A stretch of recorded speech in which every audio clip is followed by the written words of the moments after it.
waxaana wanaagsan dhammaan akhyaartana daawanaysa ay meel kastood joogtaanba kusoo dhowaada mar kale iyo barnaamijkeenii falanqaynta qodobadan kusoo qaadanayno waxaa ka mid a khilaaf xoogan oo dagaal qarka u saaran oo ka dhex qarxay Cabdi Madoobe iyo Ina Jabuutaawi iyo dagaalyahanada kooxda SSC la baxday oo haatan laba kooxood u kala jabtay qayb Cabdi Madoobe raacsan iyo qayb Ina Jabuutaawi raacsan. haddaba waa maxay sababta uu khilaafkani salka uu ku hayo iyo waxa la isku hayo ee haatan ay labada garab ugu kala jabeen. waxaa kaloo kusoo qaadanaynaa barnaamijka madaxweynaha Somaliland Muuse Biixi Cabdi oo salaadiin iyo cuqaal u dirayo gobolka Sool si ay ula kulmaan garaadada laascaanood ku sugan. qodobada iyo qodobo kale caalami ah ayaan kusoo qaadanaynaa barnaamijka kusoo dhawaada. waxaag aynu ku bilowna barnaamijka ee xalay toole waxa uu jeediyey khudbad dheer oo 30 daqiiqo qaadatay ayuu jeediyey markaa ganacsadaha weyn ee kasoo jeeda gobolka Sool iyo magaalada Laascaanood ee Ina Jabuutaawi la yiraahdo. waxaanu Ina Jabuutaawi khudbadaasi ku taabtay dhinacyo badan oo markaasi uu kaga hadlayay oo khudbadaas ay u badneed markaasi oo loo fasirtay inay garnaqsi iyo hoga tusaaleyn ay u badnayd. waxaana halkudhagyadiisa muhiimka ah ka mid ahaa waar isku dhimanaya yaynaan kala dhiman. waxaanu markaas Ina Jabuutaawi dhiirigelinayay in markaa xukuumaddu Jamhuuriyadda Somaliland ay bilowdo wadahadal iyo moogtay tanaasul ay la timaado oo markaa miiska wadahadalka la iskugu yimaado ay khudbadiisu dhiirigelinaysay. waxaanay taasi keentay in dhinaca Jamhuuriyadda Somaliland siyaasiyiinta iyo waxgaradku ay aad u bogaadiyeen uguna farxeen markaasi hadalka ama khudbada uu jeediyey Ina Jabuutaawi. waxaana jira markaa warar kale oo aan helayno oo sheegaya in markaa Ina Jabuutaawi doonayo in dagaalka hadda socda la gabagabeeyo oo la joojiyo wada hadal iyo markaasi inay kulmaan mas'uuliyiinta moogtahay labada dhinac ayuu markaas ugu dabada ka riixaya iyo kooxo isagu markaasi uu hogaaminayo. haddaba arrinkan ayaa durtaba maanta waxa uu ka bilaabay Laascaanood in ay ku kala jabaan kooxaha SSC waxaanay u kala qaybsameen labada garab oo kala ah garab raacsan dhinaca Cabdi Madoobe ninka la yiraahdo iyo garab raacsan Ina Jabuutaawi. waxaana hadda markaasi garabka Cabdi Madoobe raacsan ay iyagu dabada ka riixayaan inaan wax wada hadal ah iyo wax waawaan ah aan la gelin oo aan Somaliland lala hadal mas'uuliyiintooda dagaalkana la sii wado oo markaasi ilaa iyo inta ay markaa iyagu ay doonayaan ama qorshoogu yahay dagaalkaas inaan la dhamayn ayay doonayaan. wax waanay wada hadal ah in xukuumadda la galana way gabihaanba diidan yihiin. haddaba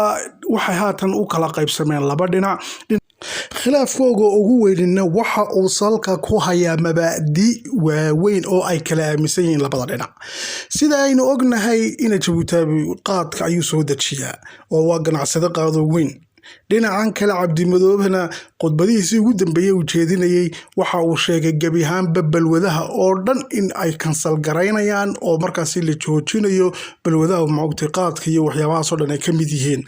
marka halka ayaa horta ka soo horay khilaafkoogu. waxaana markaasi jiray warar kale oo iyaguna la isla dhexmarayo sheegayay in moogtay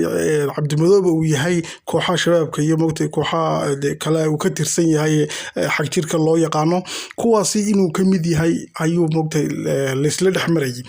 haddaba waxa uu markaasi sida oo kale Cabdi Madoobe uu yahay baa ninka ka talinaya moogtay daaha gadaashii ku jira ee gabihaanba moogtay hawshan socoto dhan kala maamulaya garaadadii iyo moogtay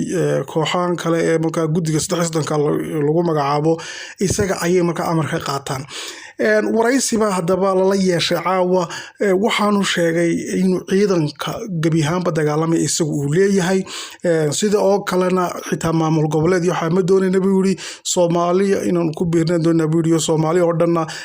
moogtahay halkan ayaa masiirkeeda laga go'aaminaya. marka mabaadi waxa uu wataa aad moogtahay uga duwan tan ay markii hore kacdoonkan ka bilaabmay Ina Jabuutaawi iyo moogtahay ay bilaabeen. hadda waxa markaas Ina Jabuutaawi u muuqatay in arinku fariisa ka baxay. xitaa moogtay garaadkiisii jaamac garaad Ismaaciil xitaa arrinkiisu faraha ka baxay oo Cabdi Madoobe hadda uu talinayo. waana sababta keentay baa layidhi markaa inuu xalay toole uu hadlo ina Jabuutaawi oo khudbadii qiirada lahayd ee moogtay aad garnaqsiga iyo moogtay dhiirigelinaysay in wadahadal Somaliland iyo garaadadu ay yeeshaan u gogol xaadhay waa sababta uu jeediyey waxa uu arkay markaa in meesha Cabdimadoobe uu la wareegay gebi ahaanba maamulkii oo dhan isaguna markaasi uu rabo inuu dowlad Cabdimadoobe moogtay hogaamiyo ama maamul uu hogaamiyo in halkaasi laga aasaasayo si kasta ha ahaatee baaqii uu soo saaray haddaba ina Jabuutaawi dhinaca xukuumadda Somaliland waa laga soo dhaweeyey waxa uu madaxweyne Bixi uu bilaabay markaa in suldaanada iyo caqaashu jamhuuriyadda Somaliland ay tagaan gobolka Sool deetana odayaasha ay la hadlaan wadahadal halkaa laga bilaabo deedna hadda ayaaba moogtay la qabanqaabinaya guddigii tagi lahayd halkaasi odayaashii iyo caqaashii iyo waxgaradkii Somaliland qaybteedii kala matalayay inay markaasi waan la galaan oo ay wadahadal la galaan markaa kooxahaasi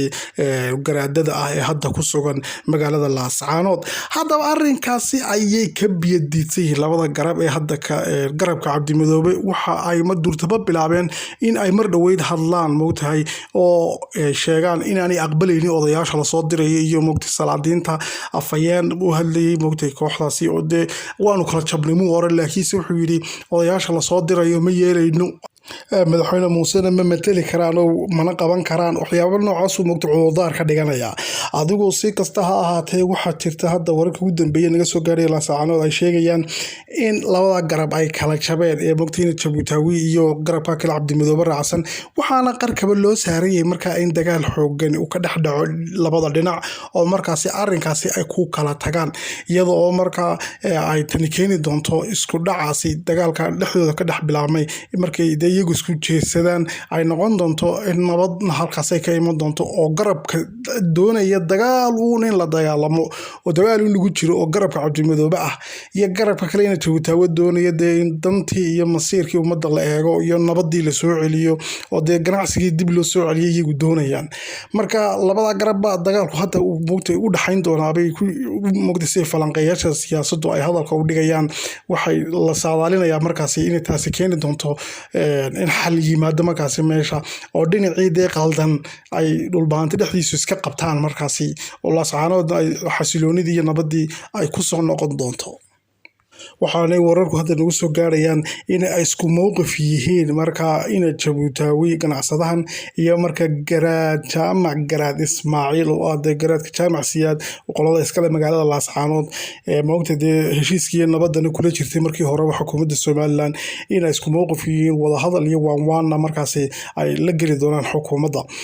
dhinaca kale garabka iyagu buuhoodla iyo dagaalka abaabulaya qolyaha halkaasi iyagu ka soo jeeday Cabdimadoobe horboodayo iyo markaasi jaamac garaad cali laftarkiisa ayaa la leeyahay dhinaca Cabdimadoobe raacsi ba laga yaabaa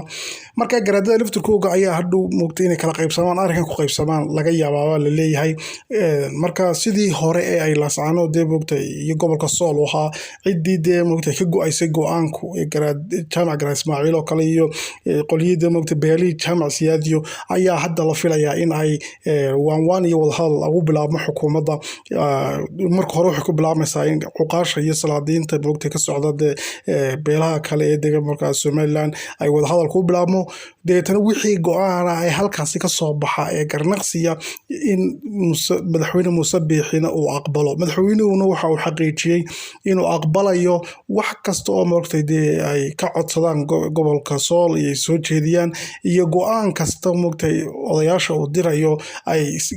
isla qaataan wixii moogtay tabasho iyo wax walba moogtay la go'aamiyaba sideeda inuu qaadanayo ayuu madaxweynuhuna hoosta ka xariiqay